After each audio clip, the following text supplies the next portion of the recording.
നമസ്കാരം, ഞാൻ കമറുദ്ദീനാണ്. ചിരി അടക്കാൻ പറ്റുന്നില്ല. എന്തായാലും കുറച്ച് കാര്യങ്ങൾ ഒരു 2 മിനിറ്റ് പറഞ്ഞിട്ട് പോവാട്ടോ.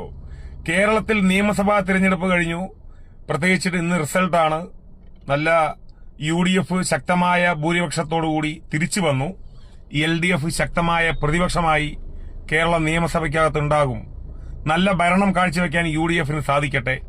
UDFൽ എന്തെങ്കിലും അനീതികളുണ്ടെങ്കിൽ അതിനെ ചോദ്യം ചെയ്തുകൊണ്ട് നല്ല സമര പോരാട്ടം നയിച്ച് കേരളത്തിൽ ശക്തമായി മുന്നേറാൻ LDFനും സാധിക്കട്ടെ എന്ന് ഇരുവിഭാഗത്തിനും ആശംസിച്ചുകൊണ്ട് ഒരു കാര്യം പറയാണ്. കേരളം നിയമസഭ എന്ന് പറയുന്നത് സെൻട്രൽ AC ആണ്.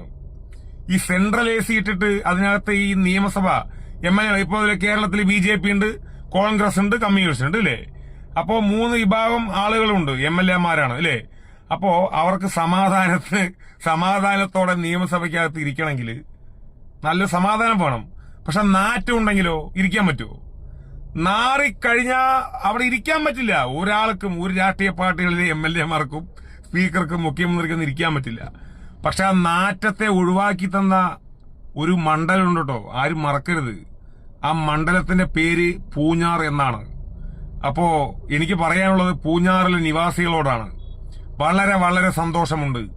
കേരള നിയമസഭയെ നാറ്റത്തിൽ നിന്നും അകറ്റി നിർത്തിയ പൂഞ്ഞാറുകാർക്ക് 1 കോടി അഭിനന്ദനങ്ങൾ. 1 കോടി രൂപ തരാന്ന് എന്റെ ഇല്ല. ചെന്നൈയിൽ ആരെങ്കിലും പൂഞ്ഞാറുകാരനെ മെസ്സേജ് അയക്കണം. എന്റെ വക ഒരു 4-5 ബിരിയാണി വാങ്ങിച്ചു തരാം. എന്തിനാണെങ്കിലും വളരെ വളരെ നന്ദിയുണ്ട് പൂഞ്ഞാറുകാരോടാണ് പറയാൻ ആഗ്രഹിക്കുന്നത്. അതുപോലെ തന്നെ പാലായിലെ ആളുകളോടും പാലായിലെ വോട്ടർമാരോടും പ്രത്യേകിച്ച് പൂഞ്ഞാറിലെ വോട്ടർമാരോടും എനിക്ക് പറയാനുള്ളത് ഒരുപാട് നന്ദിയുണ്ട്. നന്ദിയും കടപ്പാടും എന്നും ഉണ്ടാകും. നിയമസഭ നാറാതെ നല്ല പ്രവർത്തനം കാഴ്ചവെക്കാൻ വരുന്ന സർക്കാരുകൾക്ക് സാധിക്കട്ടെ എന്ന് ആശംസിച്ചുകൊണ്ട് കോൺഗ്രസുകാർ അതുവഴി പോയി പ്രകടനം നടത്തി. ഭരണിപ്പാട്ടാണ് അവിടെ പൂഞ്ഞാറില്. എന്താവട്ടെ, കുഴപ്പമൊന്നുമില്ല.